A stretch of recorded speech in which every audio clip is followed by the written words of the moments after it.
বাসায় যদি এরকম ফুলকো ফুলকো নান বানানো যায় তাহলে তো নানের যে কোনো আইটেমই আপনি সহজে করে ফেলতে পারবেন। যেমন আমি করে ফেলছিলাম হচ্ছে চিকেন শর্মা। আর এই চিকেন শর্মাটা এত বেশি মজা হয়, আমাদের সবাই অনেক পছন্দ করে। আসসালামু আলাইকুম, সবাইকে নতুন একটি ভিডিওতে ওয়েলকাম করছি। তো আজকে আমি বানাবো হচ্ছে চিকেন শর্মা, যার জন্য প্রথমে চিকেনের যে রুটিটা সেটা মেক করব। প্রসেসটা একই রকম, নান যেরকম বানাই সেভাবেই। তো প্রথমে হচ্ছে এখানে আমি 1 কাপের বেশি 1.5 কাপের মতো পানি নিয়ে নিছি। তার মধ্যে আমি এখানে 6 চা চামচ চিনি দিয়ে ভালো করে মিক্স করে নিছি। তারপর আমি এখানে হচ্ছে 6 চা চামচ ইস্ট দিয়ে ভালো করে মিক্স করে এখন রেস্টে রেখে দিব। পানিটা হচ্ছে হালকা কুসুম গরম হবে। এপাশে চিকেনটা ম্যারিনেট করার জন্য প্রথমে নিলাম কাঁচামরিচ আর ধনেপাতা বাটা, রসুন বাটা, আদা বাটা, ধনে গুঁড়া, জিরা গুঁড়া, 1 ফালি লেবু, লাল মরিচের গুঁড়া, গোলমরিচের গুঁড়া, এখানে হচ্ছে হলুদ আর কাবাব মশলা বাসায় বানানো, সাথে লবণ। সব গুঁড়া মশলা মিক্স করে একটা মশলা রেডি করছি, যেখানে জয়ত্রী, জয়ফল, তারপর হচ্ছে এলাচ, লং, দারচিনি, গরম মশলা সব কিছু বেটে দেওয়া আর কি। সাথে হচ্ছে কাশ্মীরি মরিচ ছিল, যার কারণে দেখতে এত রেড হয়েছে। এরপর এই যে সব কিছু দিয়ে এখানে লেবু দিয়ে ভালো করে এটাকে মাংসটাকে মাখায় নিব। মেরিনেট করে রাখবো মোটামুটি 2 ঘন্টার জন্য।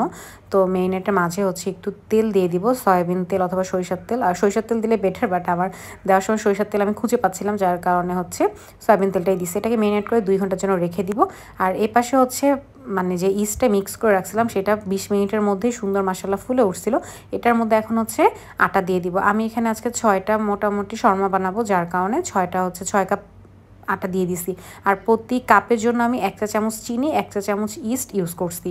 তো এখন এর মধ্যে গুঁড়া দুধ দিয়ে দিলাম, সাথে পরিমাণ মতো লবণ দিয়ে ভালো করে একটা ডো রেডি করে এটাকে এখন রেস্টে রেখে দিব 1 থেকে 2 ঘন্টার জন্য আর কি।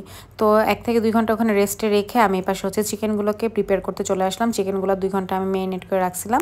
এগুলোকে এখন হচ্ছে তেলে ভেজে নিব। খুব বেশি তেল দিয়ে না, অল্প তেলেই হচ্ছে ভাজি করবো আর কি, একদম ভাজা ভাজা করে ফেলবো।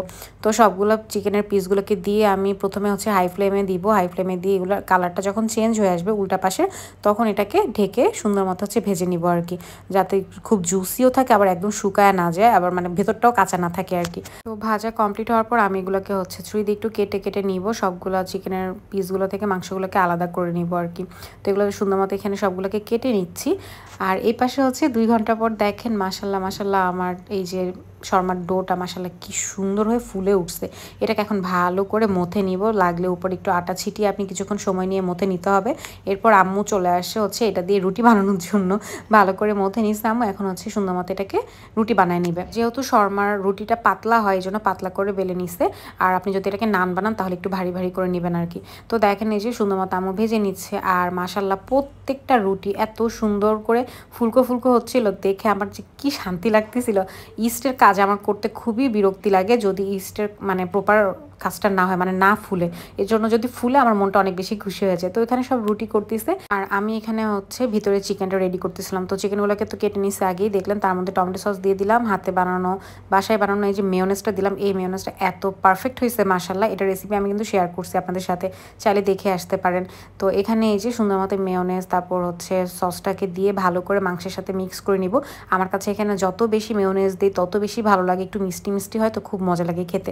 তো ভালো করে মিক্স করে রাখলাম। এরপর হচ্ছে শর্মার যা কাজ, একটু রোল করে নিব আর কি।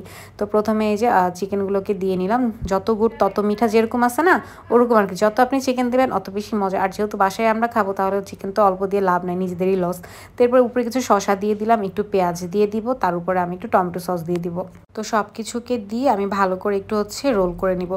বাসায় যেভাবে সহজে বানানো যায় ওভাবেই আমি শর্মাটাকে বানাই, এবং প্রতি রোজা এটা আমাদের একটা হিট আইটেম থাকে। এটা খেতে খুবই মজা হয়। দেখা যায় একটা শর্মা খেলেই সুন্দর ইফতারের পেটটা ভরে যায় আর কি। আর ইফতারটাও হেলদি হয়, খুব বেশি ভাজা পোড়া কিছু খাওয়া লাগে না। তো এভাবে করে করে আমি সবগুলোকে হচ্ছে রেডি করে নিচ্ছিলাম। আর ওই যে বললাম, এটা আমাদের সবারই অনেক পছন্দের একটা খাবার। আম্মু খুব পছন্দ করে, আব্বুও পছন্দ করে। আর বাসায় মেয়োনেজ বানানোর পর থেকে তো এটা আরও বেশি মজা লাগে আমাদের কাছে।